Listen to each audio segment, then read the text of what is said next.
Ayon po sa report, there are 4.9 million visas that are expiring in 2026. At ang tanong nga ay, how many of these people will actually leave Canada? And how many will remain without authorization? Yun ang question. Isang malaki pong debate na nga yan dito sa Canada, lalo na po sa House of Commons.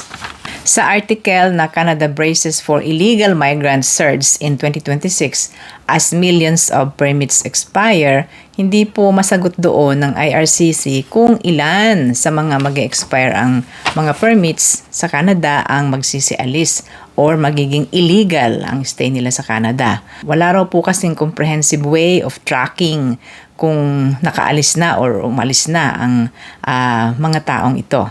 Sa katotohanan po, sa 4.9 million na yan, ang iba naman daw kasi dyan, isang tao ay hindi lang isa ang hawak na status. Kaya yung 4.9 maaaring hindi raw po actual na 4.9, maybe less than that. Ang iba sa kanila ay makaka-extend, ang iba ay makaka-apply for a new status, ang iba ay makaka-apply din for permanent residency. So maaaring ang iba ay magiging legal, and others will voluntarily depart. Meron pong iba na mag-a-apply ng restoration of their status and some will stay without authorization. Yun po ang question, kung gaano karami na naman ang mapapadagdag po sa mga illegal at undocumented people in Canada. Right now, sangayon din po sa tala ay merong about 500,000 na mga undocumented migrants dito sa Canada. So, kalahating million more or less, at madaragdagan pa ngayong taon. At sa susunod pang mga araw, yan po ang posibilidad. Ano ang pinakamagandang move kung ikaw ay nasa ganitong sitwasyon?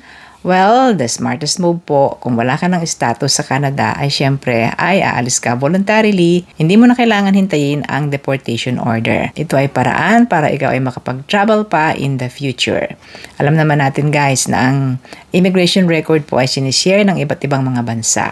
At ang bad record mo ay maaaring gamitin din against you sa iba pang mga bansa, hindi lamang sa Canada. Kaya saludo po tayo sa ating mga kababayan na kinailangang umuwi na muna at tapos na ang kanilang kontrata at hintayin na lang po natin ang kasunod na pagkakataon na kayo ay makapag-apply sa Canada or sa ibang mga bansa pa rin. Good luck to everyone. Nasa comment section po ang link ng article na ito para sa inyong higit pang impormasyon. Sa Ate Menchi from Toronto, thanks for watching.